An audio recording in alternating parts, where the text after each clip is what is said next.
Shalom Aleichem, Bapak Yahweh memberkati kita sekalian. Haleluya. Senang rasanya Bapak Ibu Saudara sekalian pada pagi hari ini kita bisa kembali bersama-sama beribadah dan memuliakan Bapak Yahweh di tempat ini. Dan pada pagi hari ini kita akan bersama-sama merenungkan firman Tuhan yang akan berbicara tentang katnot. Apa itu katnot? Mari kita bersama-sama membuka kitab suci kita terlebih dahulu di dalam 2 pasal 1 kitab, yaitu kitab Beresit atau kitab Kejadian pasal kedua ayat 21 sampai 25 dan Kejadian pasal ketiga ayat yang ke-7. Saya akan membacakan ayat-ayat ini untuk saudara, silakan saudara simak dengan baik-baik. Beresit atau Kejadian pasal kedua, ayat yang ke-21 sampai 25, di situ dikatakan, dan Yahweh Elohim menimpakan kepada Adam tidur lelap, maka dia tertidur. Kemudian Yahweh mengambil satu dari rusuk-rusuknya, lalu Yahweh menutup daging di bawahnya. Dan Yahweh Elohim membentuk rusuk yang telah dia ambil dari manusia itu menjadi seorang wanita. Dan dia membawanya kepada manusia itu. Lalu Adam berkata, inilah dia, tulang dari tulangku dan daging dari dagingku. Karena itu dia akan disebut wanita. Sebab dari pria dia ini telah diambil. Itulah sebabnya seorang pria akan meninggalkan ayahnya dan ibunya dan bersatu padu dengan istrinya. Dan mereka menjadi satu daging. Dan mereka keduanya itu telanjang, manusia dan istrinya, dan mereka tidak merasa malu.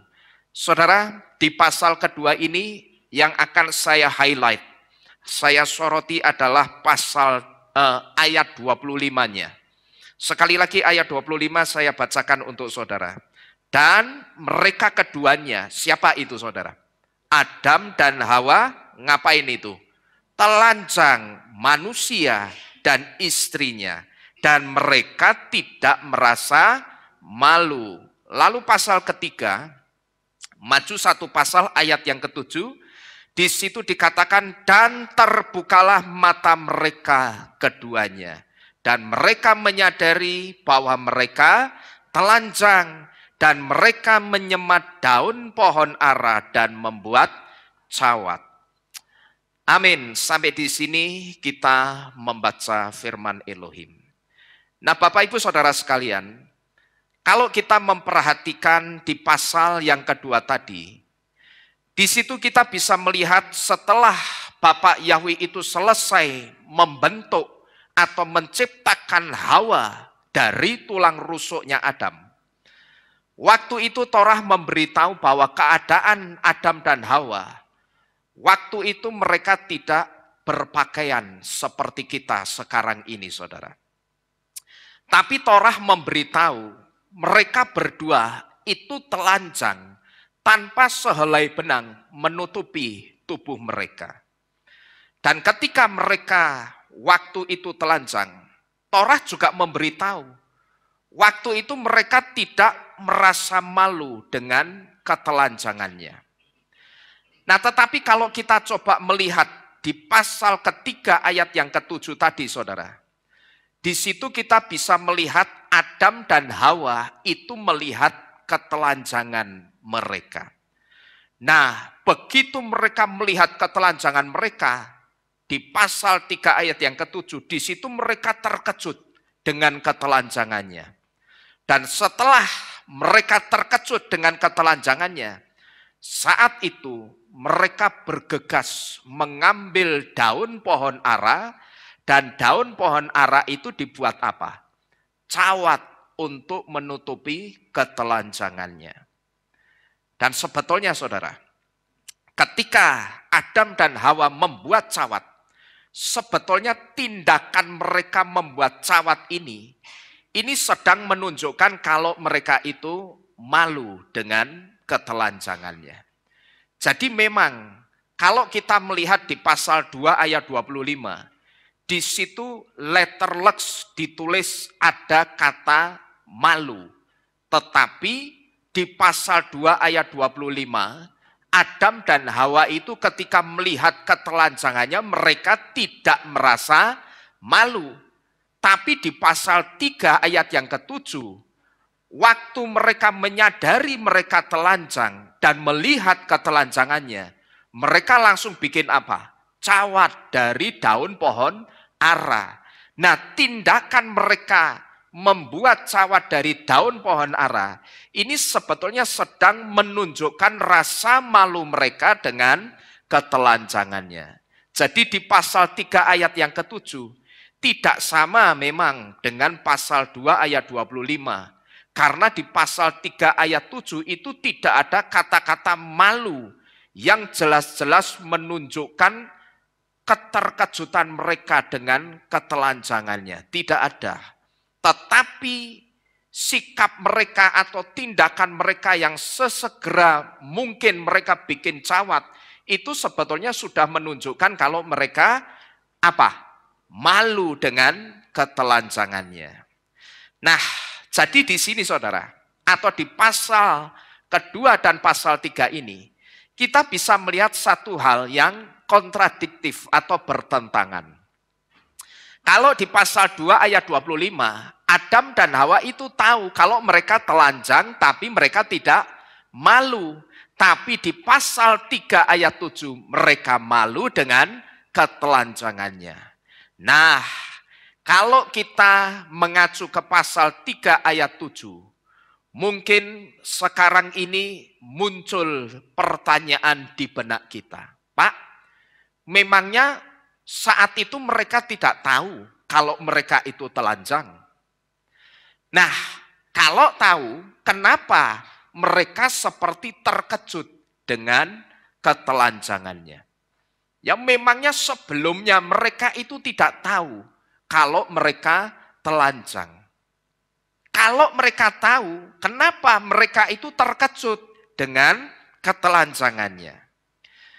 Di pasal kedua tadi saudara, pasal kedua tadi sudah memberitahu kita bahwa sebelum jatuh dalam dosa, Adam dan Hawa sebetulnya tahu kalau mereka telanjang. Hanya saja pada waktu itu mereka tidak ada perasaan malu sama sekali. Nah, kalau kita melihat 2 ayat ini dari kitab suci yang berbahasa Ibrani, di situ kita akan menemukan satu rahasia. Dan rahasia itu akan menunjukkan kepada kita perbedaan telanjang di pasal 2 dan telanjang di pasal 3, saudara-saudara sekalian. Jadi kalau saudara perhatikan sekali lagi, di pasal 2 ayat 25 dan pasal 3 ayat 7, di situ sama-sama ada kata telanjang.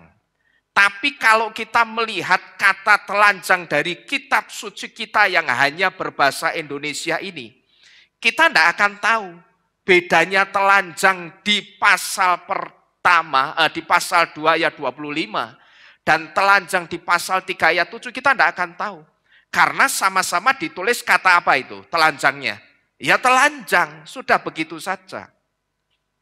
Ini sama seperti halnya, saya jadi ingat dengan kasusnya penulisan kata Tuhan di kitab suci kita yang lama, yang masih LAI, yang ditulis dalam 3 kata. Tuhan yang huruf besar semua, Tuhan yang T-nya saja yang besar, dan Tuhan yang huruf kecil semua. Kira-kira kalau saya baca, Tuhan, Tuhan, Tuhan, saya tanya, yang menurut saya Tuhannya T-nya saja yang besar, itu Tuhan yang saya ucapkan pertama, kedua, atau ketiga, saudara? Tidak ada yang tahu. Karena apa? Kok tidak tahu kenapa? Karena ketika satu kata itu diucapkan, tidak bisa ditentukan di mana besar kecilnya huruf itu. Tapi kalau ditulis baru ketahuan. Ya, ini saya jadi ingat dengan kata Tuhan yang membingungkan, yang dulu sempat membingungkan kita. Nah, tetapi ternyata Tuhan yang huruf besar semua itu ditaruh di kamus. Artinya salinan dari Elohimnya Israel yang bernama Yahweh. Jadi sekarang kita ngerti Tuhan kita itu namanya Yahweh. Nah, demikian pula dengan kata telanjang. Di 2 pasal tadi, kata telanjangnya itu sama persis plek TELANJANG yang dibaca telanjang. Dan di situ ketika kita membaca 2 kata telanjang, kita tidak akan pernah tahu bedanya apa. Tetapi kalau kita melihat 2 pasal ini dari kitab suci yang berbahasa Ibrani, kita akan tahu bedanya telanjang di pasal kedua dan telanjang di pasal ketiga itu apa bedanya. Di mana saudara bedanya sekarang? Yang pertama saudara, kita harus tahu dulu bahwa kata telanjang di pasal 2 ayat 25 atau telanjang sebelum Adam dan Hawa itu jatuh dalam dosa. Kata telanjang itu ditulis dengan kata arum yang artinya naked atau telanjang. Dan kata telanjang di pasal 3 ayat 7 atau setelah Adam dan Hawa jatuh dalam dosa. Kata telanjangnya itu tidak sama dengan kata telanjang di pasal 2 ayat 25.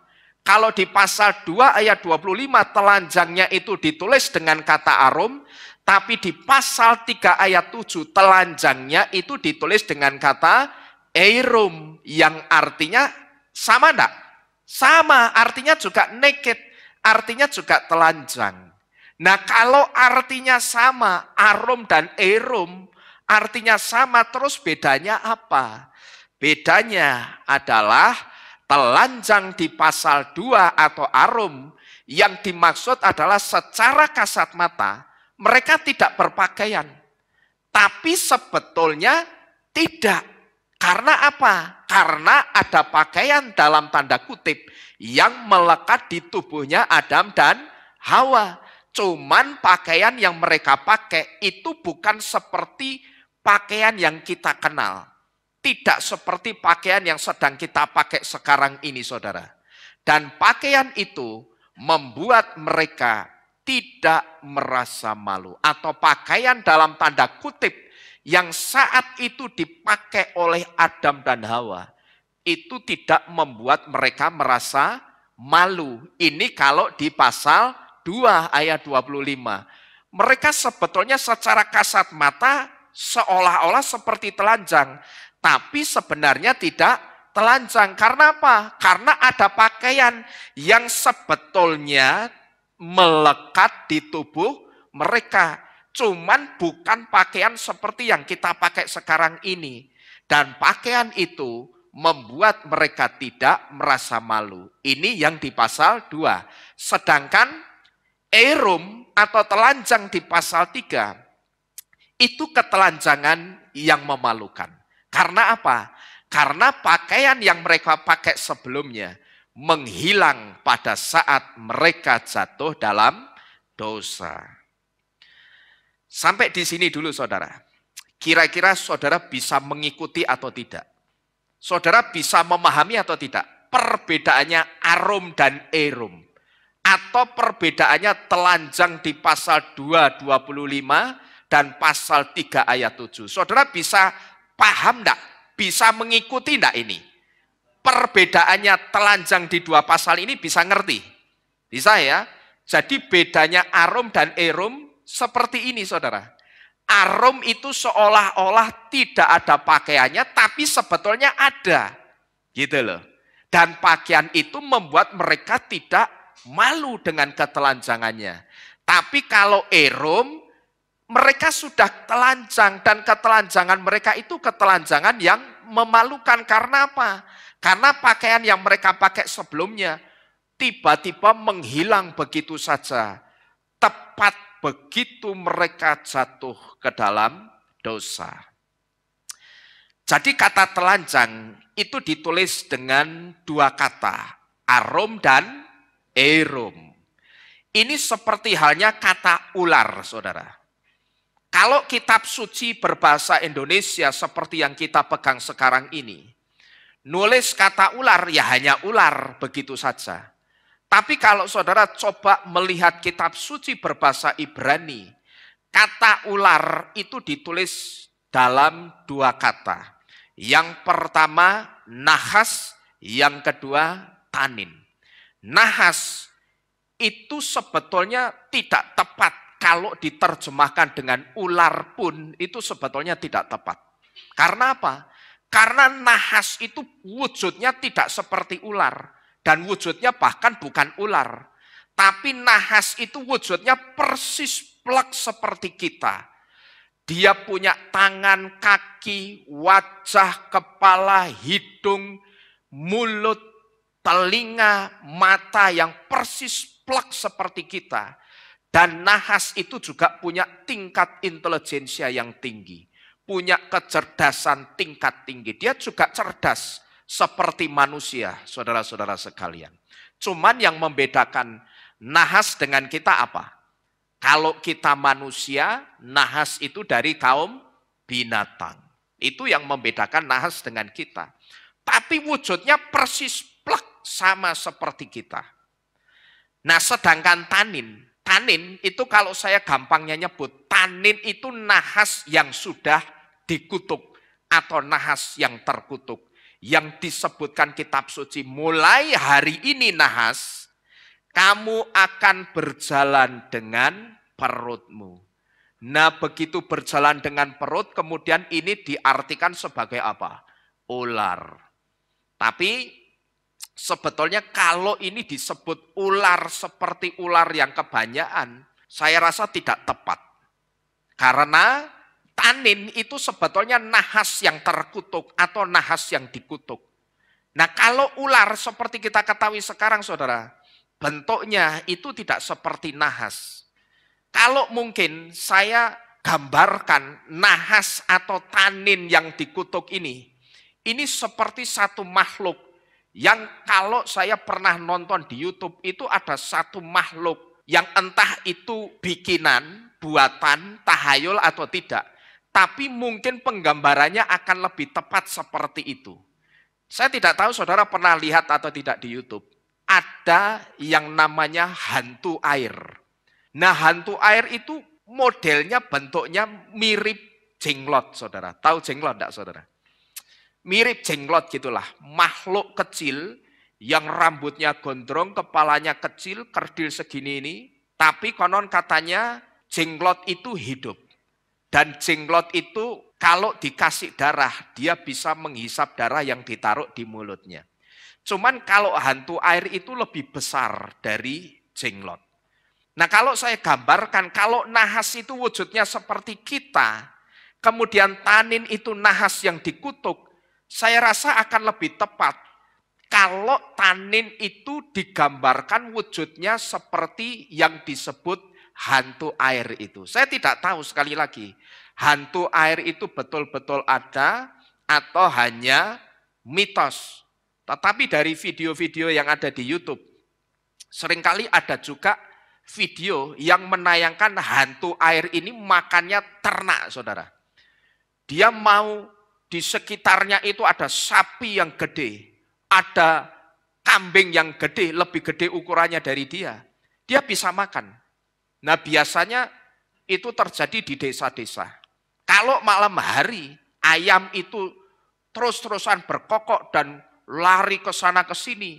Atau kambing itu ngembek-ngembek terus dan dia lari sana sini ribut di kandang.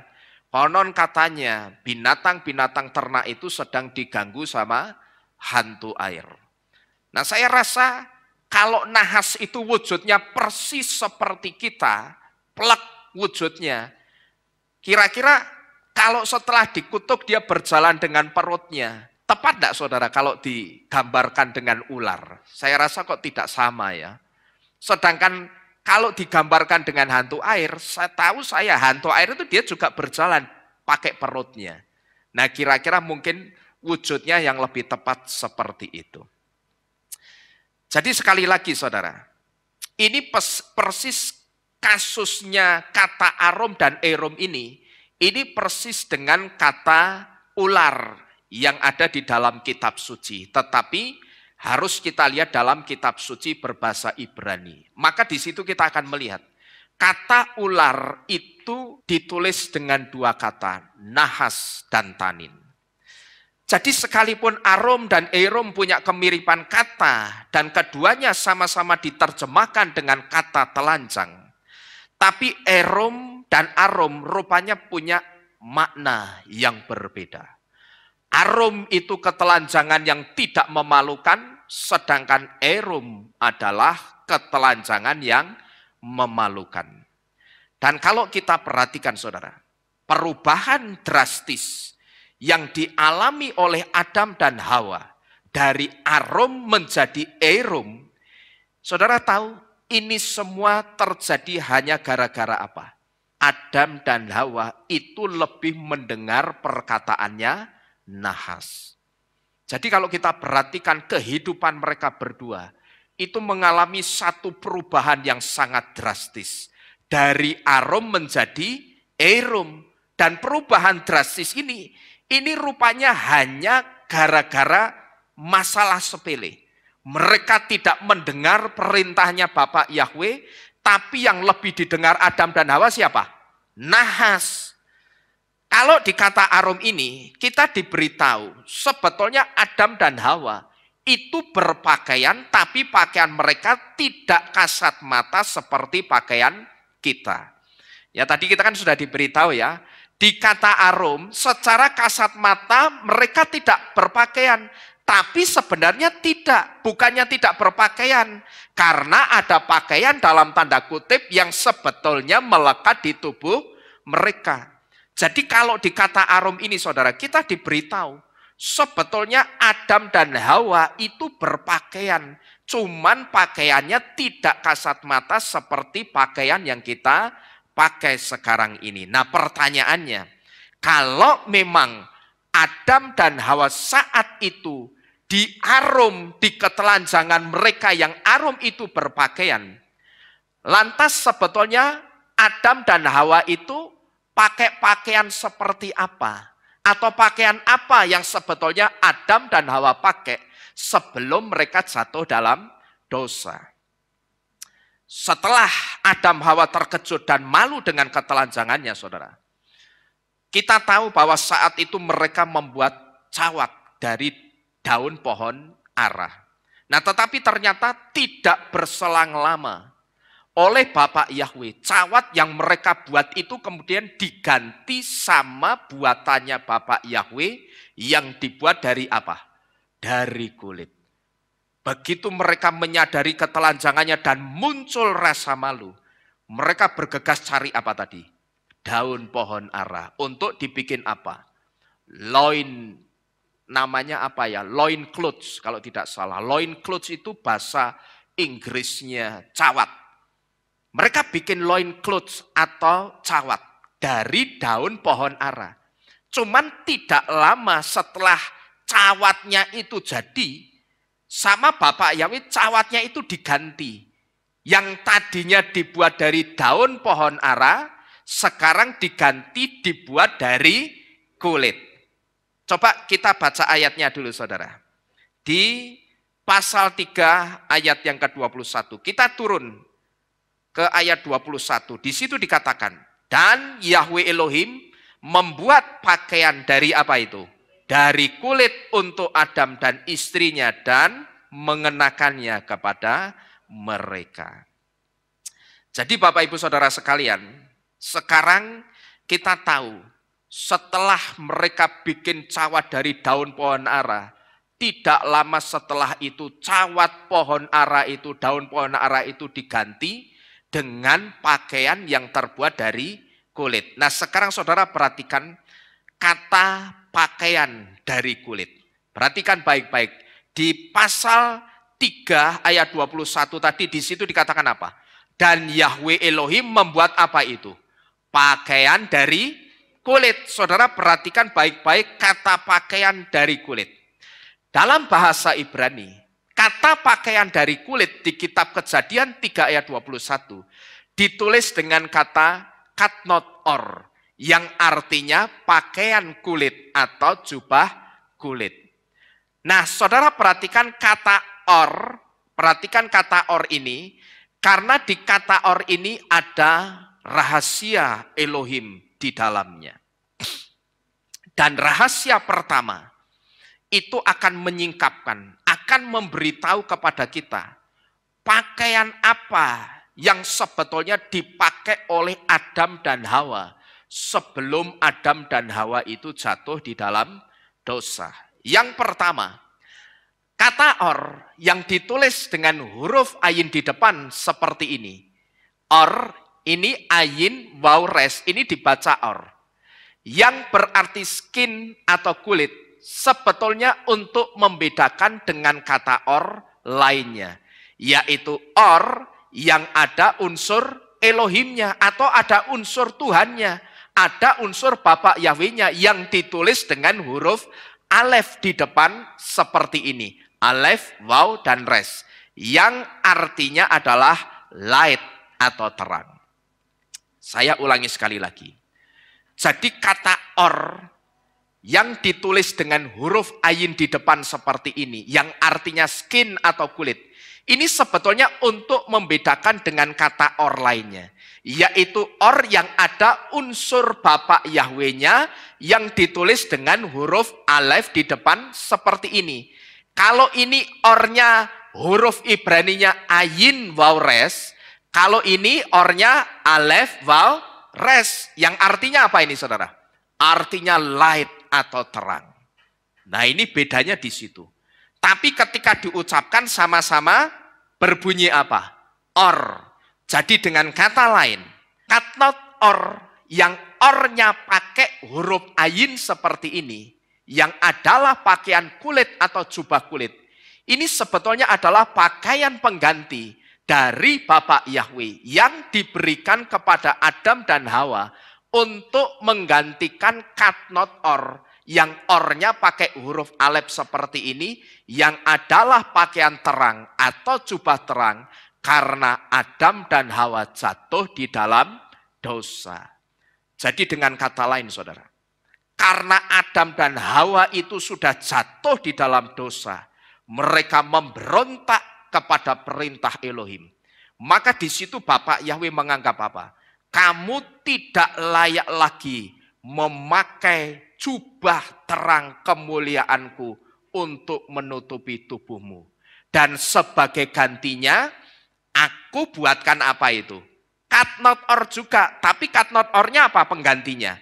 Pakaian kulit atau jubah kulit. Maka jubah kulit ini sebetulnya pakaian pengganti dari Bapak Yahweh yang diberikan kepada Adam dan Hawa untuk menggantikan apa? Untuk menggantikan pakaian terang yang adalah jubah terang karena Adam dan Hawa itu jatuh ke dalam dosa mereka. Jadi dari sini sekarang kita tahu bahwa pakaian yang dipakai Adam dan Hawa pertama kali itu namanya pakaian terang atau jubah terang. Secara kasat mata, Adam dan Hawa kelihatan telanjang. Tapi karena saking terangnya jubah terang atau jubah kemuliaan itu, karena saking silaunya jubah kemuliaan yang Bapak Yahweh kenakan kepada mereka berdua, jubah kemuliaan itu membuat mereka tidak merasa malu dengan ketelanjangannya, dan jubah kemuliaan itu atau jubah terang itu membuat Adam dan Hawa sebelum mereka jatuh dalam dosa, mereka itu tidak pernah kenal dengan yang namanya malu. Mereka tidak kenal, saudara. Malu itu apa? Mereka tidak tahu. Karena saat itu tubuh mereka diselubungi pakai apa itu? Jubah terang atau pakaian terang. Dan pakaian terang itulah, cahaya pakaian terang yang begitu menyilaukan itulah yang membuat mereka itu tidak bisa melihat rasa malu. Bahkan tidak hanya tidak bisa melihat rasa malu, tapi mereka tidak tahu malu itu apa. Mereka tidak tahu. Karena apa? Karena saking terangnya jubah kemuliaan, jubah terang atau pakaian terang yang diberikan Bapak Yahweh kepada Adam. Termasuk nahas. Nahas itu dulu juga disebut kalau bahasa kita telanjang, tidak pakai apa-apa. yang secara kasat mata kelihatan kemaluannya. Tapi apakah nahas Adam dan Hawa saat itu malu, saudara? Tidak. Karena nahas juga itu artinya shining. Artinya nahas itu juga bisa berarti kuningan. Sedangkan kita tahu kuningan itu bercahaya. Jadi saking silaunya cahaya pakaian terang atau jubah terang itu, sehingga ini membuat apa? Adam tidak malu dengan ketelanjangannya. Adam Hawa tidak malu dengan ketelanjangannya. Dan tidak hanya tidak malu dengan ketelanjangannya, tapi sampai-sampai mereka tidak tahu malu itu apa sih. Mereka tidak tahu. Mereka tidak kenal malu, saudara. Bukan tidak punya malu ya, seperti koruptor-koruptor itu, bukan. Tetapi tidak tahu atau tidak kenal yang namanya rasa malu. Bukan tidak punya malu, lain saudara. Nah ini artinya apa? Awalnya sebetulnya ketelanjangan itu bukanlah sesuatu yang memalukan. Dan ketelanjangan itu sebetulnya sedang berbicara tentang keterbukaan. Artinya di hadapan Elohim, di hadapan Bapak Yahweh, itu memang tidak boleh ada yang ditutup-tutupi atau ada yang tertutup, itu tidak boleh. Tetapi segala sesuatu di hadapan Bapak Yahweh, kita itu mesti terbuka, saudara. Saya seringkali, kalau saya menyadari, karena saya ini menyadari saya masih manusia biasa, yang tidak luput dari kesalahan. Ketika saya datang kepada Bapak Yahweh dalam doa saya mengakui kesalahan saya. Saya akui itu dengan blokosuto, saudara. Ya, saya melakukan apa? Saya lakukan dengan sengaja atau tidak. Kalau sengaja, saya ngaku nih. Bapak Yahweh, saya melakukan kesalahan itu. Dan itu saya lakukan dengan sengaja. Kalau itu saya tahu sebetulnya salah dan tidak benar di hadapanmu. Tapi saya tetap melakukannya. Nah ini yang sebetulnya saya sebut dengan ketika kita di hadapan Bapak Yahweh itu jangan ada yang ditutup-tutupi. Karena apa? Karena sama seperti halnya ketelanjangan Adam dan Hawa dulu, saudara. Sebetulnya awalnya ketelanjangan itu bukan sesuatu yang memalukan, bukan aib yang memalukan. Tapi memang begitulah Bapak Yahweh menciptakan. Tapi setelah kejatuhan dalam dosa, baru ketelanjangan itu sesuatu yang memalukan. Setelah jatuh dalam dosa, telanjang itu menjadi aib yang memalukan. Nah Bapak Ibu Saudara sekalian, bagi orang-orang goyim, ketika membaca kisah telanjangnya Adam dan Hawa ini dari kitab yang berbahasa Ibrani, katakanlah orang goyim itu, misalkan dia baru bisa membaca, atau katakanlah dia bisa membaca kitab suci yang berbahasa Ibrani, lalu saya sodori kitab suci bahasa Ibrani dan dia baca dengan lancar. Bagi orang goyim ketika membaca kisah ketelanjangannya Adam dan Hawa dari kitab berbahasa Ibrani, mungkin orang goyim tidak bisa langsung paham dengan kedalaman artinya kata telanjang di 2 pasal tadi, saudara. Ya, ketika orang goyim disodori kitab suci berbahasa Ibrani dan dia lancar bacanya. Dan ketika membaca di pasal Kejadian pasal 2 ayat 25 dan Kejadian 3 ayat 7, di situ dia menemukan kata telanjang yang sama di 2 pasal ini. Mungkin saat itu orang goyim tidak bisa langsung paham tentang kedalaman artinya. Tapi lain halnya dengan orang-orang Yahudi, saudara. Bagi orang Yahudi, mereka akan langsung tahu. Dan mereka tidak hanya langsung tahu. Tapi begitu mereka membaca kata telanjang dalam bahasa Ibrani arom dan erom di 2 pasal ini, mereka akan langsung juga bisa mengenali bahwa kata or yang satu dengan or yang lain itu punya arti yang tidak sama. Memiliki arti yang sangat berbeda. Bahkan kita dulu kalau saudara ingat, kita dulu juga pernah belajar tentang kata or ini. Kata or itu juga bisa berarti curse atau kutuk. yaitu kutuk yang membawa terang. Artinya apa saudara?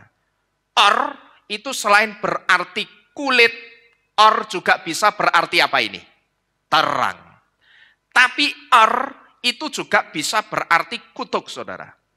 Nah kalau or berarti kutuk, sedangkan or artinya juga terang, ini artinya kutuk yang membawa terang.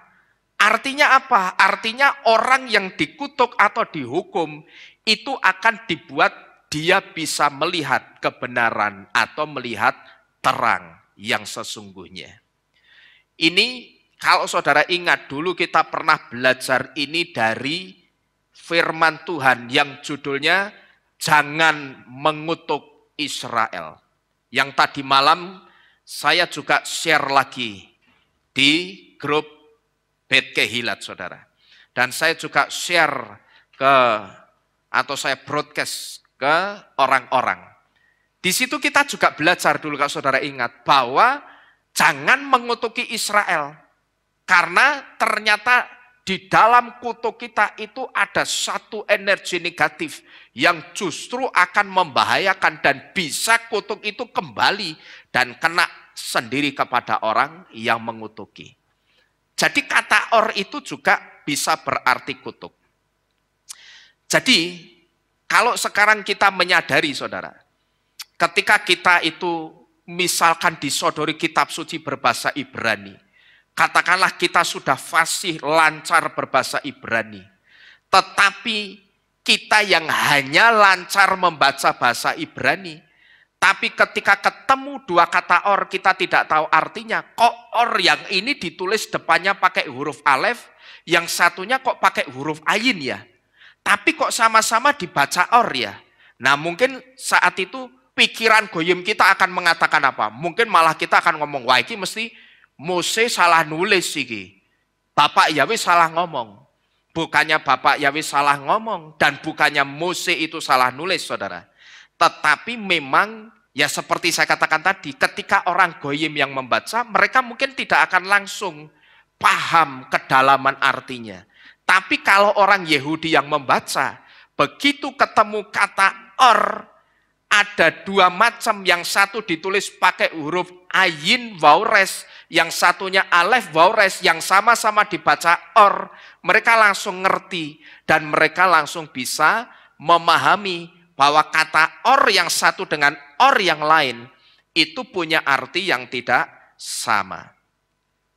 Jadi Bapak Ibu Saudara sekalian, kita yang mungkin tidak bisa langsung memahami perbedaan kata or ini, seharusnya saudara, sekarang ini kita patut bersyukur. Karena apa?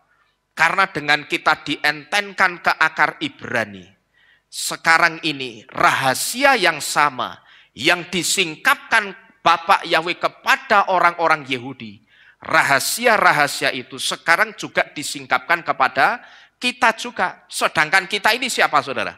Goyim. Kita ini orang-orang di luar Yahudi. Yang seharusnya kita itu tidak ngerti yang model-model beginian. Kita kalau sampai coba saudara renungkan ya. Kalau sampai kita itu tidak dientenkan ke akar zaitun penuh getah atau akar Ibrani, kira-kira kita itu akan jadi orang Kristen yang seperti apa saudara? Ya paling banter mungkin hanya kita akan ngertinya apa? Kisahnya Musa, Harun, terus kisahnya siapa? Yohanes, Matius, Lukas, dan sebagainya. Paling kita juga akan ngerti yang hanya dasar-dasar. Tetapi kita tidak pernah ngerti yang sedalam ini. Maka seharusnya Bapak Ibu Saudara sekalian, ketika sekarang saudara ini sudah diseret, diambil sama Bapak Yahweh, saudara ditancapkan ke akar zaitun yang penuh getah, yang saya sebut akar zaitun itu dengan akar Ibrani.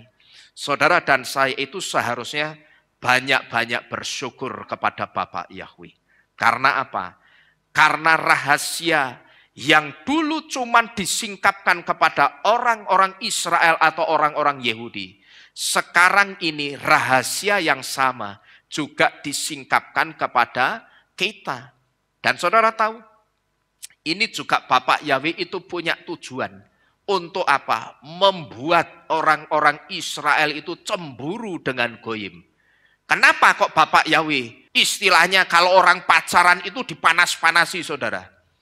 Bapak Yahweh caranya manas-manasi gimana? Bapak Yahweh buka pintu keselamatan untuk orang goyim, lalu tidak hanya dibuka pintu keselamatannya, Bapak Yahweh itu juga singkapkan rahasia-rahasia dari surat cintanya kepada kita. Torah itu kan sebetulnya surat cintanya Bapak Yahweh kepada kita. Seluruh isi firman Elohim itu sebetulnya surat cintanya Bapak Yahweh kepada kita. Tapi karena Israel itu mengeraskan jantungnya sampai hari ini menolak Yesua. Oke, kamu menolak Yesua itu artinya kamu sedang menolak aku juga. Bapak Yahweh itu seperti sedang ngomong seperti itu sama orang-orang Israel. Maka dia panas-panasi orang-orang Israel dengan cara apa? Yahweh itu buka pintu keselamatan untuk goyim. Dan Bapak Yahweh singkapkan rahasia dari isi surat cintanya kepada orang goyim. Itu ada loh ditulis di dalam kitab suci, saudara. Untuk mencelikkan mata mereka. Kamu menolak, kamu tahu enggak? Kamu itu kan bangsa yang tak sebut bukan bangsa biasa. Dari sekian bangsa yang ada di muka bumi ini. Sebetulnya kalau dibandingkan Amalek, secara kamu itu tidak ada apa-apanya sama Amalek. Tapi kenapa kamu aku pilih bangsa Israel? Dan kenapa kamu aku jadikan sebagai biji mataku? Tapi kenapa juga kamu yang tak sebut biji mataku yang aku kasih? Tapi kamu justru menolak Yesua yang sebetulnya Yesua itu adalah aku sendiri. Kenapa kamu tolak? Nah di situ Bapak Yahweh bangkitkan cemburunya orang-orang Yahudi atau Israel ini dengan apa? Membuka pintu keselamatan untuk goyim. Dan membuka rahasia-rahasia yang tersembunyi juga untuk goyim. Saudara-saudara sekalian. Jadi dari sini Bapak Ibu Saudara sekalian. Saya berharap begini. Kita itu jangan hanya puas. Sudah dibaptis pembaruan, sudah percaya Bapak Yahweh dan Yesua, sudah. Terus saudara berpikir, aku meterainya di dahi sudah nama Yahweh, nanti mesti masuk surga. Siapa bilang? Orang yang sudah percaya Bapak Yahweh sekalipun sudah dibaptis pembaruan. Sesuai kitab Romeim 8 ayat pertama. Keselamatannya itu masih bisa hilang. Kalau apa? Hidupnya itu tidak seturut roh, tapi lebih nuruti apa? Kedagingannya. Jadi jangan saudara itu over percaya diri dulu. Terus saudara berpuas diri, berhenti. Wes, sing penting sudah percaya Bapak Yahweh. Sing penting sudah percaya Adonai Yesua, sudah tahu Torah, tapi tidak melakukan Torah, cukup. Aku pasti selamat nantinya. Siapa bilang? Kitab suci tidak pernah memberi tahu seperti itu, saudara. Ya, ada perjuangan, ada effort yang mesti kita lakukan. Karena kalau kita cukup pakai meterai nama Yahweh, terus bagaimana dengan orang-orang yang sekarang juga sudah dibaptis pembaruan, tapi mereka kembali sembah-sembah kekasih lamanya. Saya cuma mau tanya, apakah mereka yang sudah dibaptis pembaruan dalam nama Yahweh dan Yesua, tapi sekarang kembali menyembah kekasih lamanya, menurut saudara itu selamat atau tidak? Tidak bisa. Kok enak selamat gitu loh. Wong sing jenenge selamat itu belum tentu selamat. Ya toh? Mbok namanya itu Yohanan selamat. Apa Timotius selamat.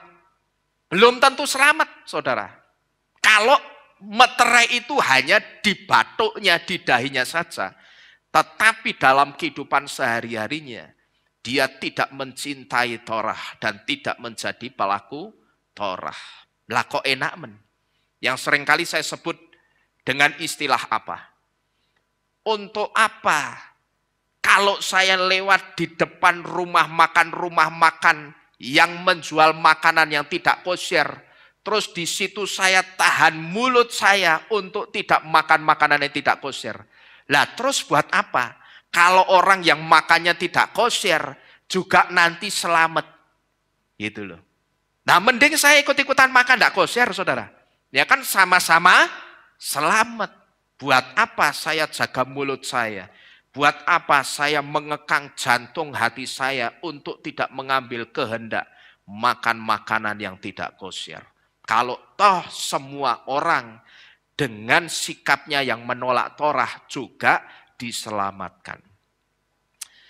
Jadi jangan saudara itu jadi anak Bapak Yahweh yang pasif, yang hanya datang ibadah itu sebagai formalitas. Sehingga begitu jarak itu kelihatan jauh dari keilat, mulai males-malesan datang beribadah. Saya sebut orang-orang yang model begini saudara, ini sebetulnya orang yang malas beribadah seperti ini. Ini sebetulnya cuman pengagung Yahweh formalitas. Yang cuman dipisahkan jarak yang jauh dari keilat, kemudian malas datang beribadah. Tapi jujur, saya salut dengan seseorang yang tidak perlu saya sebut namanya. Yang jaraknya ke keilat itu 3 jam sampai 4 jam perjalanan. Saudara tahu orang itu kalau datang ke keilat pas ibadah Sabat. Saudara jam 3 masih kerja, orang itu sudah berangkat dari rumahnya. Dia datang ke tempat ini. Saudara ngerti nanti pulangnya kalau Sabat itu selesai jam 10 atau setengah 11. Dia masih terkadang duduk di sini ngobrol-ngobrol. Baru jam 11, setengah 12, jam 12 pernah. Setengah 1 juga pernah dia pulang ke kotanya. Perjalanan 3 jam. Kita sudah ngorok, orang itu masih di jalan naik motor saudara. Bayangkan. Hujan lagi. Ya. Itu jarak tidak membuat orang ini meninggalkan kasihnya kepada Bapak Yahweh.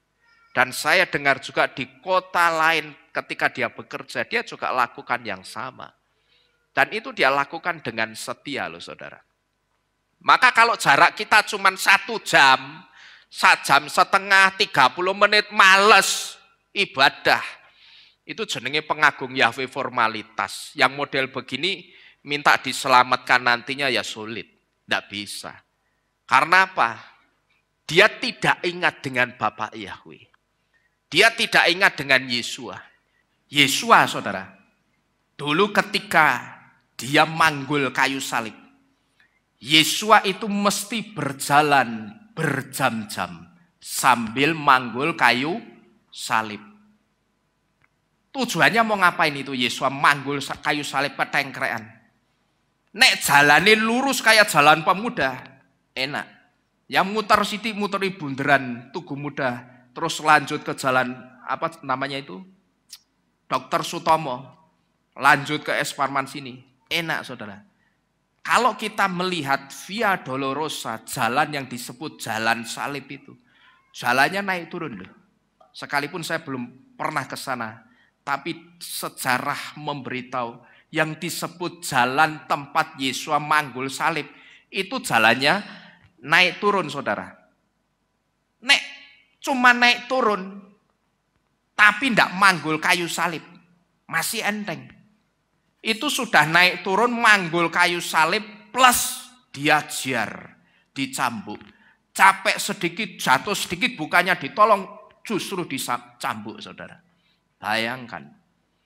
Nah terkadang saya perhatikan orang baru 1 jam perjalanan dari rumahnya ke Kehilat, sudah males. Begitu nanti minta Yesua datang diselamatkan. Lawang Yesua aja jauh-jauh turun dari langit. Turun untuk menyelamatkan itu berapa jam kalau kita yang menempuh saudara. Ya, kalau manusia kita yang menempuh berapa jam. Tapi terkadang cuman jarak 1 jam orang sudah malas. Mestinya kita itu bersyukur. Ya, karena dengan dientenkannya kita sekarang ke akar Ibrani. Rahasia yang sama yang dulu disingkapkan kepada orang-orang Yahudi atau bangsa Israel. Itu juga disingkapkan kepada kita sekarang ini saudara. Nah sekarang begini saudara, coba saya mau tanya. Kira-kira kalau Bapak Yahweh itu terus menyingkapkan terus-terusan rahasia-rahasianya kepada kita, yang adalah orang goyim yang sebetulnya awalnya tidak mendapatkan karunia keselamatan. Saya mau tanya, kalau Bapak Yahweh itu terus menyingkapkan rahasia-rahasia seperti ini, saudara, kira-kira saudara itu akan meninggalkan Bapak Yahweh enggak? Hati-hati loh, suatu saat diuji loh. Karena sudah ada orangnya yang pernah diuji. Dan menurut saya, itu satu kebodohan besar kalau orang sampai meninggalkan Bapak Yahweh setelah diberi penyingkapan-penyingkapan ini. Keuntungan kita dikasih penyingkapan itu apa sih, saudara, sebetulnya? Yang pasti kita tidak akan menggenapi Hosea 4 ayat 6. Masuk dalam barisan orang-orang yang akan dibinasakan karena apa? Kurang pengetahuan. Nah, kalau sekarang kita disingkapkan banyak hal seperti ini, pengetahuan kita jadi banyak, kita akan binasa enggak kira-kira? Ya tidak, karena kita sudah dikasih pengetahuan-pengetahuan yang membuat kita tidak akan binasa. Seharusnya kita di situ bersyukur dan semakin setia sama Bapak Yahweh.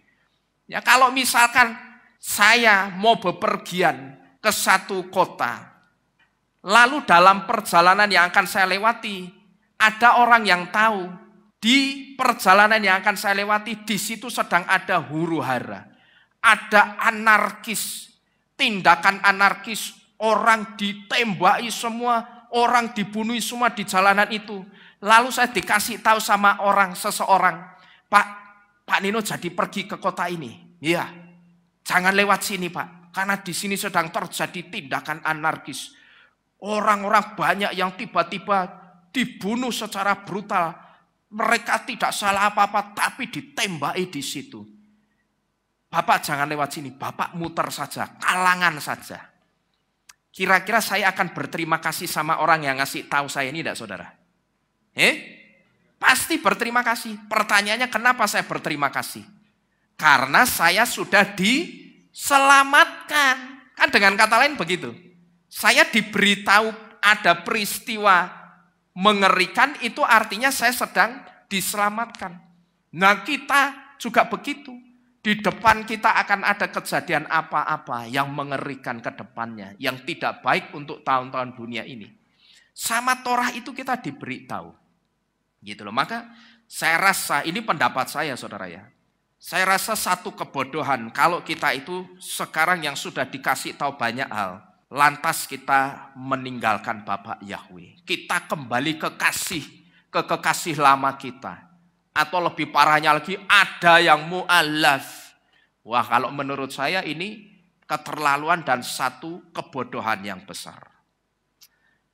Saya ingat maka dulu ketika saya diberitahu oleh beberapa orang, ada orang yang sudah percaya Bapak Yahweh, tapi ternyata begitu orang itu kebentur sama cuman masalah ekonomi, ya dia berpikir, aku tak terima Bapak Yahweh supaya ekonomiku itu dipulihkan, aku diberkati.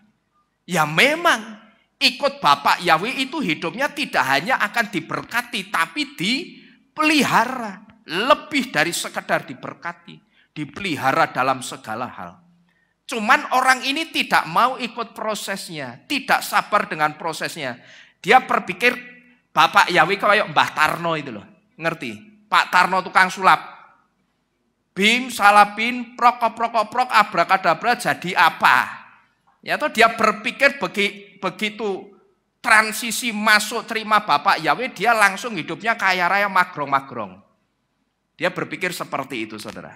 Tapi begitu dia ikut Bapak Yahweh, kok aku ora sugih-sugih. Bahkan dia mengatakan, kok aku hidup Bapak Yahweh, hidupku, ekonomiku justru semakin merosot. Ya merosot tenan, terjadilah apa yang kamu imani. Waktu itu ketika ada orang yang memberitahu saya tentang orang ini, saya tidak banyak ngomong, saya hanya mengatakan waktu itu innalillahi wa innalillahi rojiun. Ya, karena buat saya dia kembali ke kekasih lamanya. Ya sudah, secara alam roh, meterai keselamatannya itu sudah hilang. Karena dia motivasinya sudah tidak benar. Dia pengen cari berkat, saudara. Maka saat itu juga meterai keselamatannya begitu dia katakan, aku tak kembali ke Yesus lagi. Nyembah yang lama lagi lah. Ya sudah, saat itu juga meterai keselamatannya hilang. Nah kalau sudah hilang, secara di alam roh orang itu sebetulnya hidup atau mati? Mati, sekalipun fisiknya itu masih hidup, saudara-saudara sekalian. Kita kembali ke firman Tuhan. Nah Bapak Ibu Saudara sekalian, diambilnya jubah terang Elohim dari kehidupan Adam dan Hawa. Karena ketidaktaatan mereka ini sekaligus memberitahu kita bahwa ketika kita itu hidup di dalam kekudusan dan kita juga hidup dengan penuh ketaatan, saudara tahu apa yang terjadi di alam roh? Di alam roh kita itu terlihat sedang memakai katnot or, tapi ornya yang pakai huruf apa ini? Alef, yaitu kita kelihatan pakai pakaian terang atau jubah terang. Seperti yang dikatakan Rabi Saul di dalam kitab Filipi 2 ayat 14 sampai dengan yang ke-15. Kita mesti ingat ini baik-baik. Ketika diambilnya jubah terang Bapa Yahweh dari kehidupan Adam dan Hawa, hanya karena ketidaktaatan mereka dengan perintah Bapa Yahweh, ini sekaligus menjadi satu warning, peringatan untuk kita. Ya, bahwa ketika kita itu hidup di dalam kekudusan, kita berusaha bahwa hidup kita dalam kekudusan, dan kita penuh dengan ketaatan. Asal saudara tahu di alam roh kita itu akan kelihatan sedang memakai pakaian terang atau jubah terang seperti yang dikatakan oleh Rabi Shaul. Coba kita baca bersama-sama. Filipi pasal kedua ayat 14 sampai 15. Di situ dikatakan, lakukanlah segala sesuatu tanpa keluh kesah dan perbantahan, supaya kamu menjadi tak bercela dan tak tercemar sebagai anak-anak Elohim yang tanpa salah di tengah-tengah generasi yang bengkok dan yang telah disesatkan. Yang di antara mereka kamu dibuat bersinar bagaikan cahaya-cahaya di dunia. Perhatikan kalimat-kalimat yang terakhir. Yang di antara mereka kamu dibuat apa itu?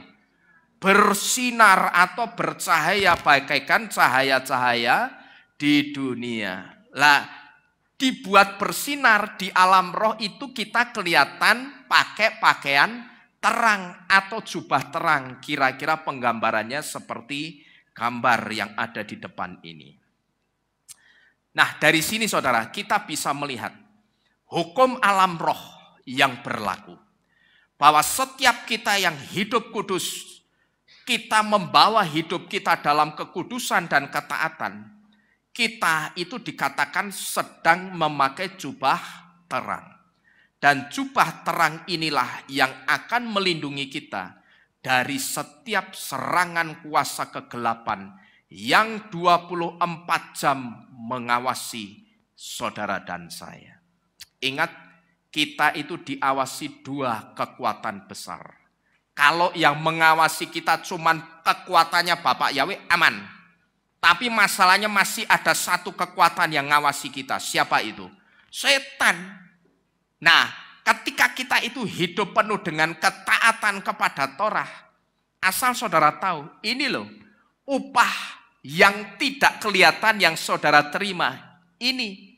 Ya, kalau saudara tanya, lah upahnya apa? Kalau saudara itu tipe orang yang sedikit-sedikit minta upah, minta imbalan. Lah ini, imbalannya apa? Kita itu kelihatan di alam roh sedang pakai pakaian terang atau jubah terang. Di mana jubah terang itu? Itulah yang akan melindungi kita dari setiap serangan kuasa kegelapan yang selalu mengawasi kehidupan kita. Nah, tetapi akan terjadi sebaliknya, saudara. ketika jubah terang atau jubah perlindungan itu hilang karena dosa kita, yang terjadi di alam roh juga sebaliknya. Kita akan kelihatan apa? Seperti Adam dan Hawa di pasal 3 ayat 7. Kelihatan apa kita?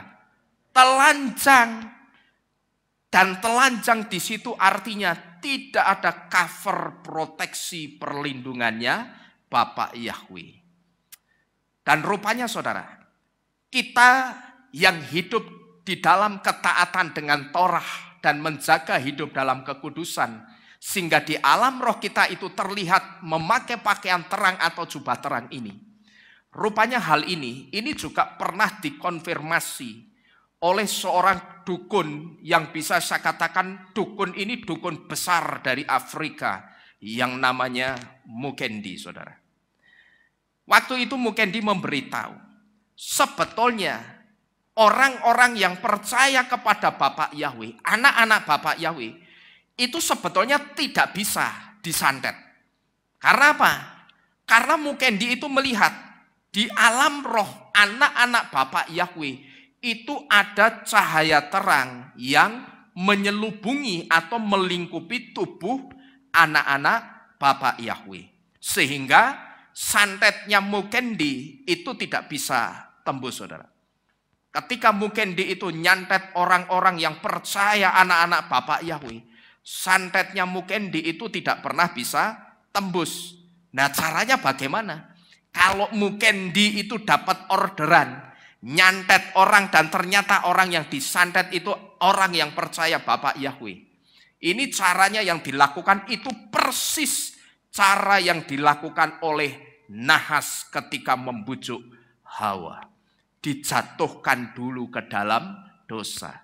Maka Mukendi ini akan cari cara yang smooth. Orang itu akan dijatuhkan ke dalam dosa, baru setelah orang itu jatuh di dalam dosa, orang itu ketika disantet sama Mukendi, santetnya Mukendi itu mesti bisa tembus ke orang itu. Karena apa? Karena begitu orang itu jatuh dalam dosa, yang dialami orang itu sama seperti siapa tadi? Adam dan Hawa. Yang begitu mereka jatuh dalam dosa, katnot or pakaian terang atau jubah terangnya Elohim yang melindungi mereka hilang dalam waktu sekejap. Sehingga saat itu muncul apa? Rasa malu. Setelah muncul rasa malu, yang kedua muncul apa? Rasa takut. Maka begitu Bapak Yahweh itu nyariin Adam dan Hawa di satu hari yang dikatakan kitab suci hari yang sejuk, bukannya Adam dan Hawa itu nyaut, ya Bapak Yahweh. Tapi Adam dan Hawa malah apa, saudara? Mereka bersembunyi di balik pepohonan. Jadi kalau Mukendi itu mau nyantet orang-orang percaya, orang-orang yang percaya Bapak Yahweh, itu akan dijatuhkan dulu orang itu ke dalam dosa. Mau dosa apapun, pokok orang itu dibuat jatuh dalam dosa. Dan dia melihat di alam roh, tubuh kemuliaan, cahaya kemuliaan Bapak Yahweh itu sudah tidak melingkupi lagi orang itu. Maka dengan demikian, ketika dia santet orang itu, santetnya mesti tembus dan kena. Jadi Bapak Ibu Saudara sekalian, kalau di sini kita itu selalu diajar untuk kita itu taat Bapak Yahweh. Kita diajar taat Torah. Lakukanlah. Supaya apa, saudara? Lakukan itu supaya apa? Supaya cahaya kemuliaan Bapak Yahweh, jubah terang atau pakaian terang Bapak Yahweh itu memproteksi kehidupan kita. Karena apa sih? Kita ini mesti melakukan. Karena kita itu sudah sebetulnya kehilangan pakaian terang perlindungan kita. Sejak Adam dan Hawa jatuh, maka di dalam manusia itu sebetulnya sudah tidak ada lagi pakaian terang. Sebagai gantinya cahaya yang melingkupi manusia itu disebut dengan aura. Tapi pakaian terang atau jubah terang itu bisa kita dapatkan lagi. Dan ketika itu dilihat di alam roh betul-betul ada. Caranya hanya kita taat sama Bapak Yahweh. Kita taat Torah. Nanti saudara akan ngerti kenapa taat Torah itu bisa mendatangkan proteksi dalam wujud pakaian terang atau jubah terang yang akan melindungi kita di alam roh. Jadi sekali lagi, kalau di sini kita selalu diajar, taatlah sama Torah, taat sama Bapak Yahweh, setialah beribadah, setialah melayani. Saudara lakukan saja itu, ya. Jangan ada perbantahan atau jangan banyak perbantahan. Supaya apa? Tujuannya tidak lain. Cahaya kemuliaan proteksi kita, cahaya kemuliaan dari Bapak Yahweh yang adalah proteksi kita itu tidak hilang dari kehidupan kita. Ini rahasia yang pertama, saudara. Ini rahasia pertama sudah 1 jam ya. Ini masih ada 5 rahasia, berarti 5 jam. Siap enggak kira-kira ini? Siap. Ya wis. Rahasia kedua, di balik ketelanjangan Adam dan Hawa adalah ketika Adam dan Hawa memilih tidak taat kepada perintah Elohim supaya tidak memakan buah pengetahuan yang baik dan jahat. Perhatikan ini. Sikap ketidaktaatan mereka adalah suatu kejahatan di mata Elohim karena mereka lebih memilih mendukung siapa? Ular dalam tanda kutip. Sekali lagi, ularnya dalam tanda kutip. Ketika Adam dan Hawa itu lebih memilih tidak taat kepada perintah Elohim supaya jangan kamu makan buah pengetahuan yang baik dan jahat itu. Nah, sikap ketidaktaatan mereka ini sebetulnya satu kejahatan di mata Bapak Yahweh. Karena apa? Karena Bapak Yahweh melihat, loh kok kamu lebih memilih mendukung ular, gitu loh. Maksudnya apa? Mendukung ular di sini, saudara. Seperti kita ketahui tadi, saudara. Ketika Adam dan Hawa tidak taat dengan perintah Elohim, pakaian mereka saat itu diganti dari pakaian terang katnot or, yang ornya pakai huruf alef, yang ada unsur Elohimnya. Pakaian katnot or atau pakaian terang mereka ini diganti dengan pakaian kulit katnot or, yang ornya pakai huruf ayin, tanpa unsur Elohim. Nah, gematria huruf alef adalah 1. Dan gematria huruf ayin adalah 70. Selisih atau perbedaan gematria kedua huruf ini adalah 69. 69 itu dari mana? Dari 70 dikurangi 1. 70 itu nilai gematrianya huruf ayin, dikurangi 1 yang adalah nilai gematrianya huruf alef ini. Maka 70 dikurangi 1 ketemunya 69. Angka 69 dalam huruf Ibrani ditulis dengan 2 huruf, yaitu huruf samek dan huruf tet. Di mana samek memiliki arti support yang artinya mendukung. Dan huruf tet memiliki arti serpent atau snake yang adalah nahas yang seringkali orang sebut dengan ular. Inilah yang dimaksud tadi dengan ketika Adam dan Hawa itu tidak taat kepada perintah Elohim supaya tidak makan buah pengetahuan yang baik dan jahat. Sikap ketidaktaatan mereka ini satu kejahatan. Kenapa dikatakan kejahatan? Karena Adam dan Hawa itu dianggap lebih mendukung siapa? Ular. Dan sekarang kita ngerti mendukung ularnya bagaimana. Karena ternyata seperti kita ketahui tadi, ketika Adam dan Hawa tidak taat dengan perintah Bapak Yahweh, pakaian mereka itu diganti. Dari yang tadinya pakaian terang, yang kalau ditulis pakai bahasa Ibrani, katnot ornya pakai huruf alef, diganti dengan pakaian kulit, yang juga katnot or disebutnya, tapi ornya pakai huruf ayin. Dimana kalau or pakai huruf ayin, itu bisa dipastikan or itu tidak ada unsur Bapak Yahweh-nya, tidak ada unsur Tuhannya. Nah, begitu dicari dalam gematria, gematria huruf alef itu 1, huruf ayin 70, selisih antara 1 sampai 70 itu 69. Dan angka 69 dalam huruf Ibrani ditulis dengan 2 huruf, yaitu huruf samek dan huruf tet. Di mana samek memiliki arti support atau mendukung, dan tet artinya serpent, nahas yang orang sebut dengan ular. disinilah ketidaktaatannya Adam dan Hawa itu dianggap sebagai satu kejahatan karena dianggap mendukung siapa? Ular. Maka dengan demikian ketaatan Adam dan Hawa berarti sedang mendukung nahas atau yang seringkali orang sebut dengan ular atau yang kitab suci terjemahkan dengan kata ular. Dan benar saja saudara, Torah memberitahu mereka memang betul menuruti perkataannya siapa ini? Nahas dengan memakan buah yang dilarang oleh Elohim.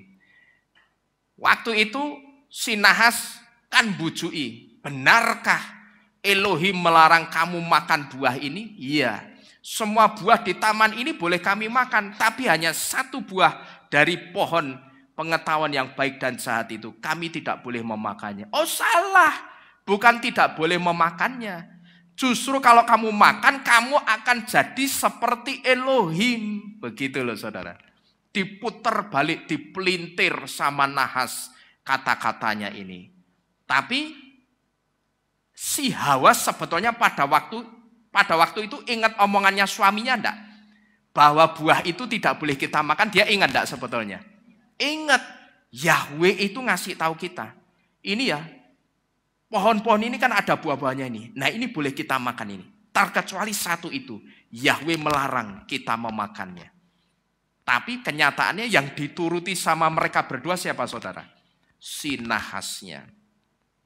Nah di sini kita bisa melihat Bapak Ibu Saudara sekalian bahwa Adam dan Hawa melakukan satu kejahatan yang menyebabkan jubah terang mereka diganti dengan jubah kulit oleh Bapak Yahweh.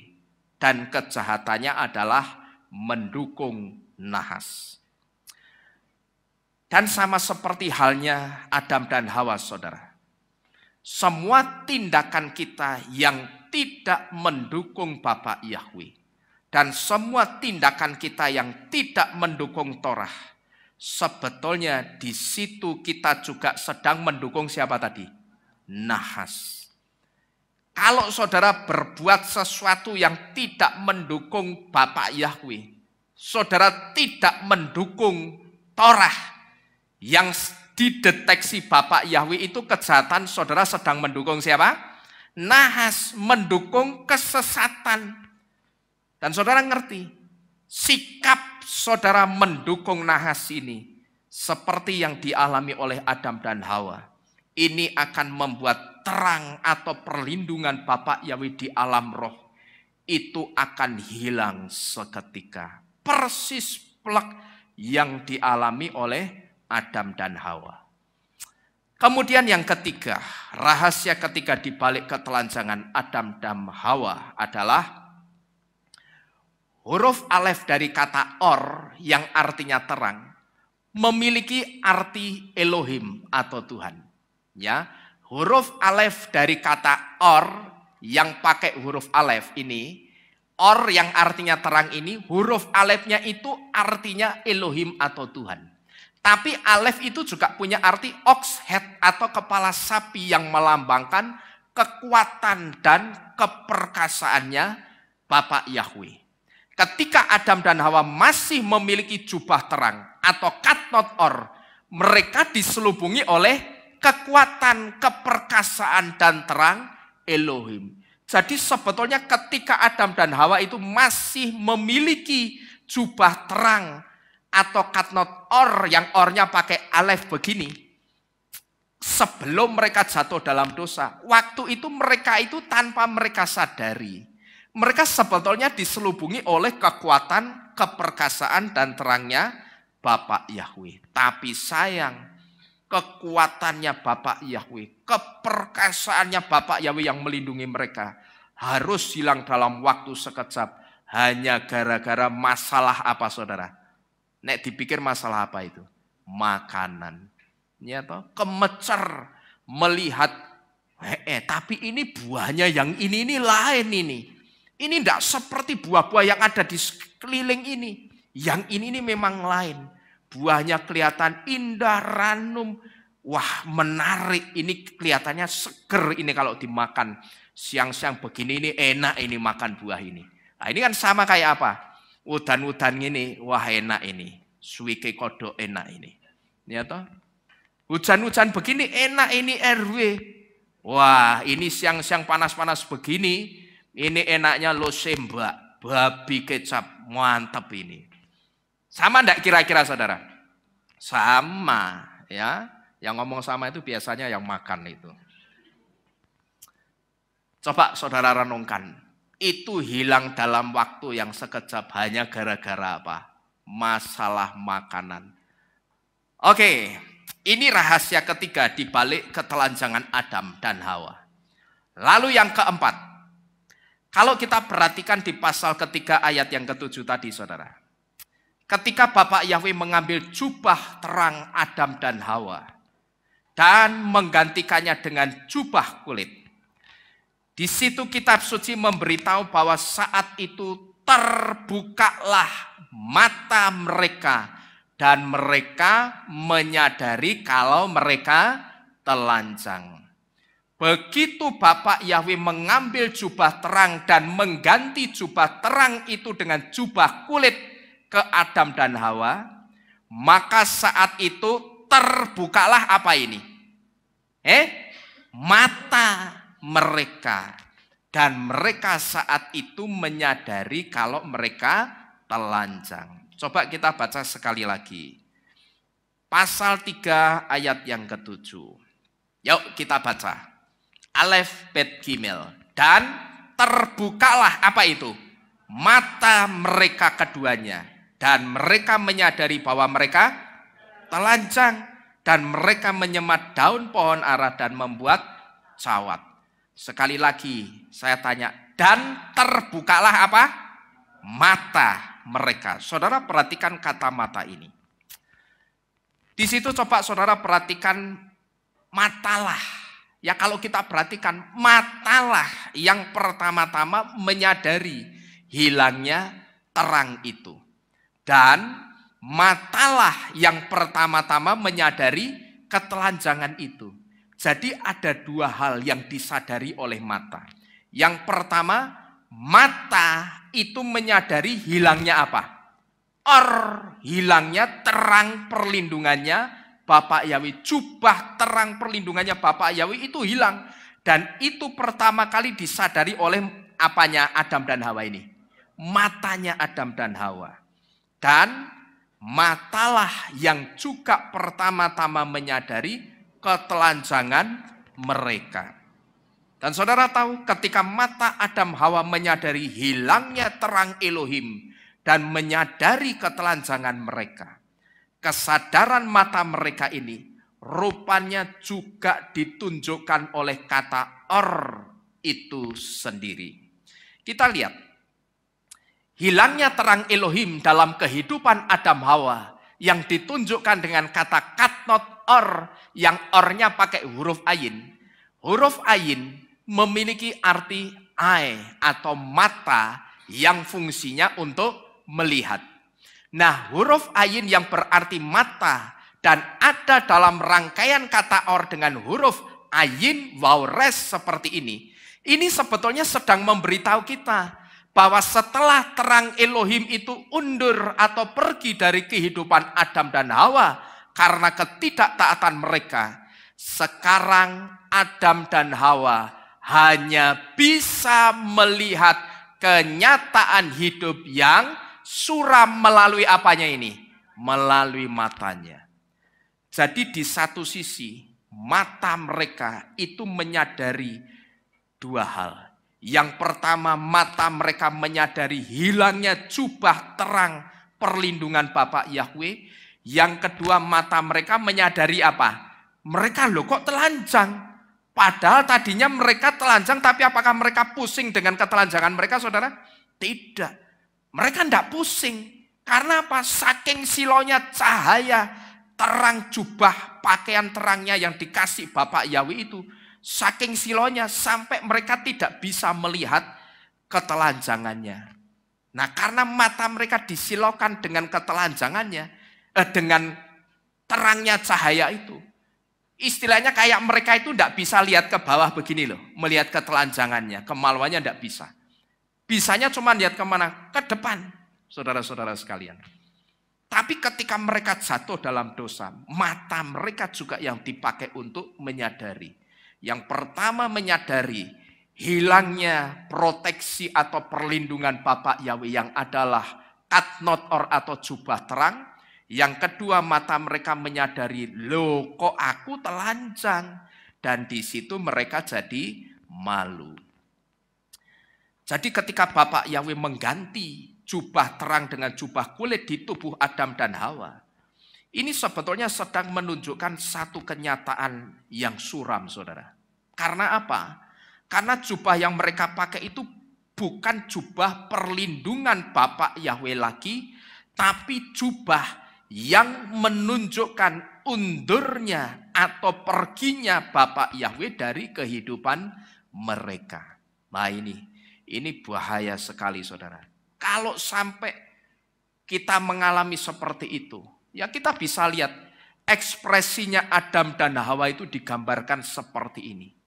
Mereka begitu sedih, mereka begitu sangat sedih yang tidak bisa saya gambarkan dengan kata-kata. Pertanyaannya kenapa mereka sangat sedih seperti ini? Saudara perhatikan si Hawanya, ya, gambaran si Hawanya ini wajahnya sangat sedih sekali. Karena apa? Karena begitu jubah terang mereka diambil Bapa Yahweh dan diganti jubah kulit seperti ini. Sejak saat itu artinya goodbye Adam dan Hawa. Bapa Yahweh itu sedang ngomong seperti itu kira-kira. Goodbye Adam dan Hawa. Ya, aku pamit dari kehidupanmu. Dan sekarang yang ada apa? Dalam kehidupan mereka tidak ada kehadiran Bapa Yahweh sama sekali. Ini jubah kulit yang kalau secara manusia, ya pantas inilah Pak. Namanya manusia ya pantasnya pakai pakaian beginilah. Ya kan? Kalau dulu belum ada jas seperti saya, belum ada pakaian hem lengan panjang dan celana panjang seperti ini. Pantas-pantasnya kalau secara mata manusia ya pakaiannya seperti ini. Tapi menurut manusia itu pantas. Tapi justru menurut Bapa Yahweh, pakaian yang dipakai oleh Adam dan Hawa, jubah kulit itu justru menunjukkan apa? Undurnya atau perginya Bapa Yahweh dari kehidupan mereka. Maka seketika itu juga saudara bisa melihat dari raut penggambarannya ini. Mereka begitu sedih. Kenapa mereka sedih, saudara? Karena Bapa Yahweh pergi dari kehidupan mereka. Nah di sini saudara, kita bisa melihat kalau Bapa Yahweh itu sudah berurusan dengan seseorang, Bapa Yahweh itu tidak pernah tanggung-tanggung. Kalau Bapa Yahweh memberkati, dia akan memberkati juga dengan tidak tanggung-tanggung, saudara. Ya, Bapa Yahweh itu kalau sudah berurusan dengan orang, Yahweh itu tidak pernah tanggung-tanggung. Kalau Yahweh itu memberkati, Yahweh akan memberkati juga dengan tidak tanggung-tanggung, tapi memberkati dengan totalitas. Tapi perhatikan baik-baik, melalui kisahnya Adam dan Hawa ini kita tahu, kalau Bapa Yahweh itu sudah menghukum orang, Yahweh dia pun akan menghukum dengan tidak tanggung-tanggung juga. Jadi ketika Bapa Yahweh menghukum, maka Bapa Yahweh itu kalau saya perhatikan saudara, dia tidak hanya akan membuat orang yang dihukum itu melihat bahwa aku sedang dihukum, tidak.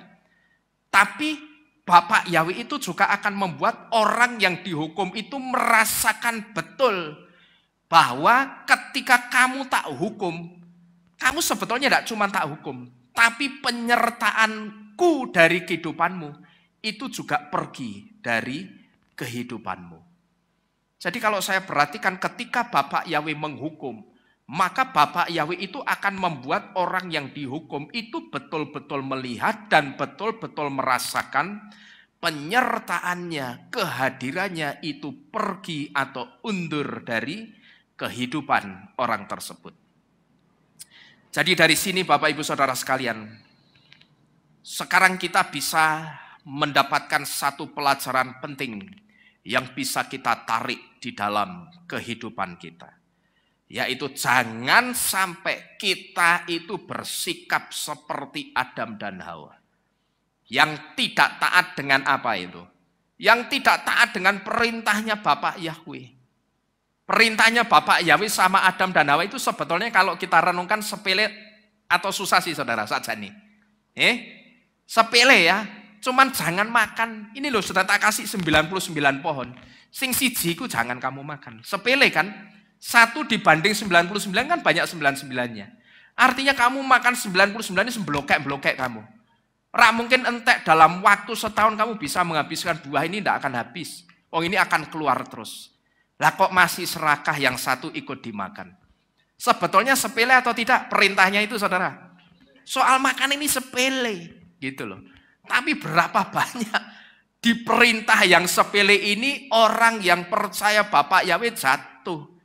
Bahkan saya itu pernah makan bersama-sama pendeta pengagung Yahweh. Yang dimakan masih makanan yang tidak kosher. Pernah saudara. Bahkan ada pendeta pengagung Yahweh yang juga mengatakan, nek aku merdeka.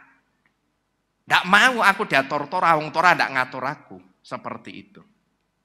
Padahal Bapak Yahweh itu ngasih aturan yang dalam tanda kutip sepele. Itu sebetulnya untuk kebaikannya siapa sih? Untuk kebaikan kita. Supaya tubuh kita itu tidak diisi makanan-makanan yang tidak baik untuk tubuh kita. Yang disebut dengan bahasa kitab suci itu tidak kosher. Itu makanan tidak kosher itu sebetulnya makanan yang tidak baik untuk tubuh kita. Jadi perintahnya sepele. Sebetulnya perintahnya sepele. Gitu loh. Tapi kenapa saya perhatikan di perintah yang sepele ini banyak orang yang sudah percaya Bapak Yahweh juga jatuh di perintah yang sepele ini, saudara. Ya. Jadi satu pelajaran yang bisa kita tarik di dalam kehidupan kita, itu jangan sampai saudara, kita itu jadi orang sing bantahan, sing bangkelan gitu loh. Ya, sing berengkele, ngerti berengkele? Berontak aja. Dan jangan sampai juga kita tidak taat sama Torah Bapak Yahweh, saudara. Supaya apa? Supaya kita tidak mengalami seperti yang dialami oleh Adam dan Hawa. Dan jangan juga kita sampai tidak taat sama Bapak Yahweh dan Torah Yahweh. Supaya penyertaan Bapak Yahweh tidak pergi dari kehidupan kita. Tapi penyertaan Bapak Yahweh ketika kita taat sama Bapak Yahweh perintah jangan begini, jangan begitu, kita taat. Torah memberitahu kita jangan begini, jangan begitu, kita taat, kita lakukan. Saya percaya penyertaan Bapak Yahweh itu akan tetap ada di dalam kehidupan kita. Orang yang tidak percaya Bapak Yahweh saja yang namanya Mukendi, yang katanya dukun besar dari Afrika. Dia ngomong, dia mengakui. Anak-anak Bapak Yahweh itu sebetulnya sulit untuk disantet, bahkan tidak bisa. Gitu loh. Karena apa? Yang dia lihat di alam roh, tubuhnya anak-anak Bapak Yahweh itu bukan sekedar tubuh yang seperti ini. Tapi tubuh yang pakai pakaian terang, jubah terang. Itulah kemuliaan Bapak Yahweh yang melindungi kita anak-anak Bapak Yahweh. Itu orang yang tidak kenal Bapak Yahweh loh saudara. Dia mengatakan seperti itu. Lah kok malah anak-anak Bapak Yahweh ini sing neranya. Ya toh jarak. Maka dengan demikian orang itu mau dikirimi santet, tenung, guna-guni, kena semua. Karena apa? Sudah tidak ada proteksinya Bapak Yahweh. Nah mungkin sampai di sini ada di antara kita yang bertanya begini. Loh Pak, memangnya pada waktu itu Adam dan Hawa itu tidak taat Torah juga? Ya mungkin ada di antara kita yang berpikir seperti itu. Nah kenapa kok kita berpikir seperti itu? Karena kita berpikir seperti itu karena mungkin dilandasi dengan satu pikiran juga yang dikatakan begini. Bukannya Torah itu baru ada pas zamannya Mose ya Pak? Bukannya Torah itu adanya pas zamannya Musa? Kan Torah itu dikenal dengan kitab apa? Musa. 5 kitab Mose atau 5 kitab Musa. Nah sedangkan pada saat Adam dan Hawa jatuh dalam dosa, kan Mose belum ada. Jadi Torahnya belum ada. Nampaknya logika kita masuk, saudara. Tetapi andai kata ada di antara kita yang bertanya seperti ini. Loh Pak, memangnya waktu itu Adam dan Hawa itu jatuhnya dalam dosa juga karena tidak taat Torah juga Pak? Saya jawab, iya, benar. Ketika Adam dan Hawa jatuh dalam dosa, itu juga karena mereka tidak taat dengan Torah. Nah, sampai di sini mungkin masih ada di antara saudara yang mengejar saya. Loh, terus Torah yang mana? Wong zamannya Adam Hawa, Mose belum ada. Betul enggak saudara? Ya toh pas Adam dan Hawa, Mose sudah ada belum? Belum ada. Lah terus Torah yang mana? Wong Torah itu kan 5 kitab Mose, berarti adanya pas zamannya Mose atau zamannya Musa. Yang tidak ditaati Adam dan Hawa, namanya adalah Torah Sebalpe. Torah Sebalpe itu adalah Torah lisan. Torah yang langsung diucapkan oleh Bapak Yahweh. Kalau Torahnya Mose, yang ditulis Mose, itu namanya Torah Sebiktaf. Dan Yesua itu disebut dengan Torah Hayim atau Torah kehidupan. Jadi ada 3 Torah, saudara. Yang pertama Torah Sebalpe. Ini Torah atau aturan-aturan yang diucapkan Bapak Yahweh langsung secara lisan kepada orang-orang yang ada pada saat itu. Termasuk Abraham. Kok bisa Abraham itu kasih perpuluhan ke Melkisedek?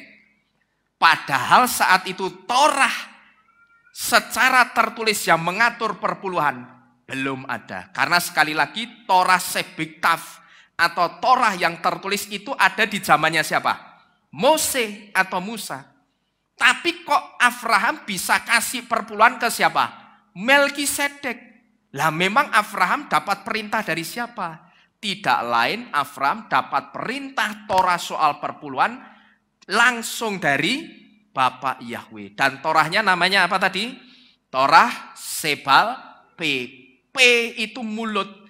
Artinya langsung diucapkan begitu loh. Torah Sebalpe. Yang ditulis sama Mose itu disebut dengan Torah Sebiktaf atau Torah tulisan. Jadi kalau Torah Sebalpe itu Torah lisan, Torah Sebiktaf itu Torah tulisan. Ya. Lalu Yesua disebut Torah apa? Karena dia disebut sebagai penggenap Torah, maka Yesua itu disebut sebagai Torah Hayim atau Torah kehidupan. Jadi Bapak Ibu Saudara sekalian, terbukti Mose mati. Kok Mose mati siapa? Adam dan Hawa itu jatuh dalam dosa. Itu juga karena tidak taat dengan Torah. Dan Torah yang tidak dia taati disebut dengan Torah Sebalpe.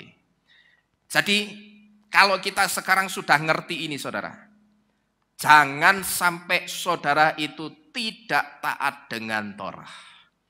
Saya mau bersaksi sedikit ini saudara, saya jadi ingat ini.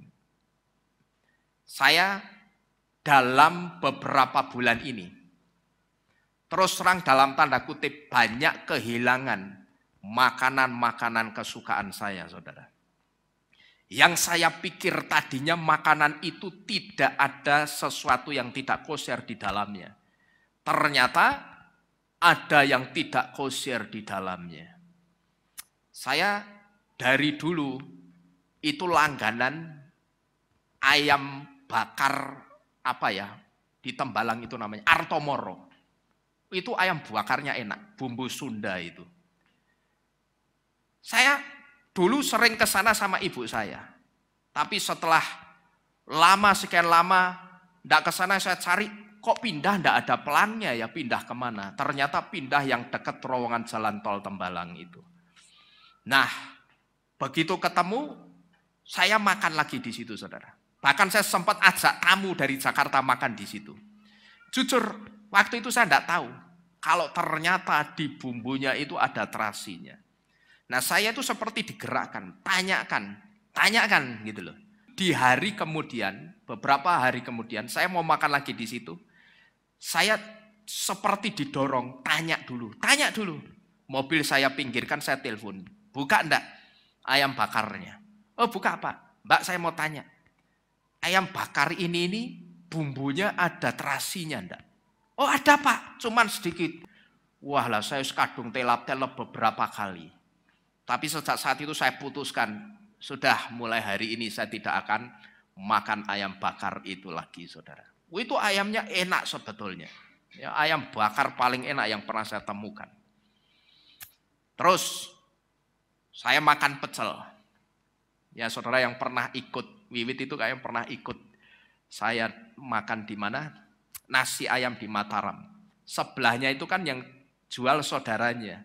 Itu jualan pecel saudara. Nasi ayamnya aman, tenang. Tapi pecel sebelahnya. Karena saya bosan makan nasi ayam terus, saya makan pecel. Saya 2 kali makan ke situ, 2 kali ya, sama Pak Dar saya juga ingat pulang dari Magelang itu, saya ke situ sama Pak Dar. Saya 2 kali makan ke situ, yang ketiga itu seperti digerakkan. Coba tanya, ada terasinya enggak?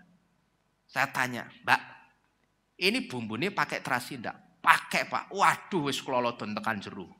Ya wis, ya sudah sejak saat itu saya putuskan, saya tidak makan pecel di situ lagi saudara. Kalau mau aman, ya kita bikin sendiri bumbunya. Tapi percayalah, ya percayalah sama perintah Bapak Yahweh. Adam dan Hawa tadi jatuh hanya di soal apa saudara? Makanan. Sepele enggak kira-kira? Sepele. Cuman soal makanan, tapi proteksi perlindungan Bapak Yahweh itu bisa hilang dari kehidupan Adam dan Hawa. Saudara, lihat kira-kira penggambaran raut wajahnya ini sangat jelas sekali. Begitu sedihnya mereka kehilangan perlindungan Bapak Yahweh. Karena otomatis apa? Begitu perlindungan jubah terang, katnot or jubah terang atau pakaian terang itu pergi dari kehidupan mereka. Di situ mereka akan jadi orang yang rentan terhadap dosa. Dan mereka ngerti, dosa itulah yang akan memisahkan manusia dengan Bapak Yahweh. Ketakutan karena itulah yang membuat ekspresi wajah mereka digambarkan seperti ini, saudara. Jadi dari sini kita bisa menangkap, saudara perhatikan baik-baik ekspresinya ini. Ini satu ekspresi yang sangat-sangat tidak nyaman. Tidak hanya sedih, tapi sangat-sangat tidak nyaman.